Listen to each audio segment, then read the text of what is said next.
Gjykata e posaçme kundër korrupsionit dhe krimit të organizuar ka rrëzuar kërkesën e mbrojtjes së kryebashkiakut të Tiranës Erion Veliaj në transmetimin live të seancave gjyqësore që lidhen me dosjen ndaj tij. Vendimi u dha me argumentin se një pjesë të pandehurve në të njëjtën çështje nuk kanë dhënë pëlqim për publiku në kohë reale të seancave. Gjyqtarja Engjëllushe Tahiri bëri me dije se disa prej të bashkëndehurve, Elman Abule dhe Adela Kondakçiu, kanë shprehur kundërshtim të qartë ndaj transmetimit live, çka u mor në konsiderat nga trupi gjykues në rrëzimin e kërkesës. Në seancë Erion Veliaj nuk ishte i pranishëm fizikisht, por u përfaqësua nga avokati i tij Plaren Dreca.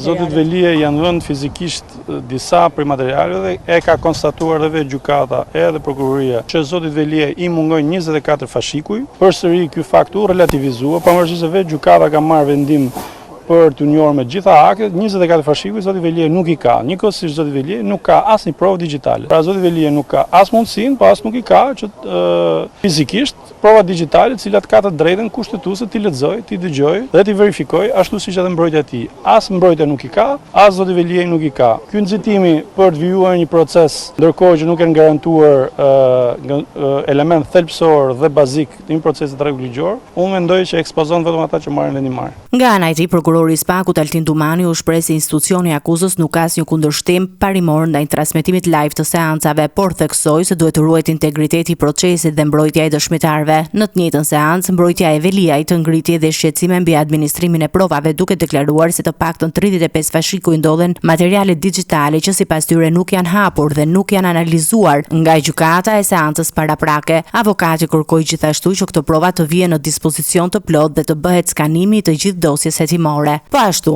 mbrojtja kërkoi sqarim nga SPAK mbi mënyrën e administrimit të kallëzimeve të paraqitura nga Nesti Angoni dhe Nasta Pollumbi, duke kërkuar të dihet nëse ato janë dorëzuar me postë apo me email. Sipas Veliajt, këto persona nuk ekzistojnë, ndërsa ndaj tyre ai ka depozituar edhe një kallëzim paralel. Procesi pritet të vijojë në seancat e radhës ku palët do të paraqisin më tej argumentin dhe qëndrimet e tyre mbi provat dhe ecurinë e hetimit.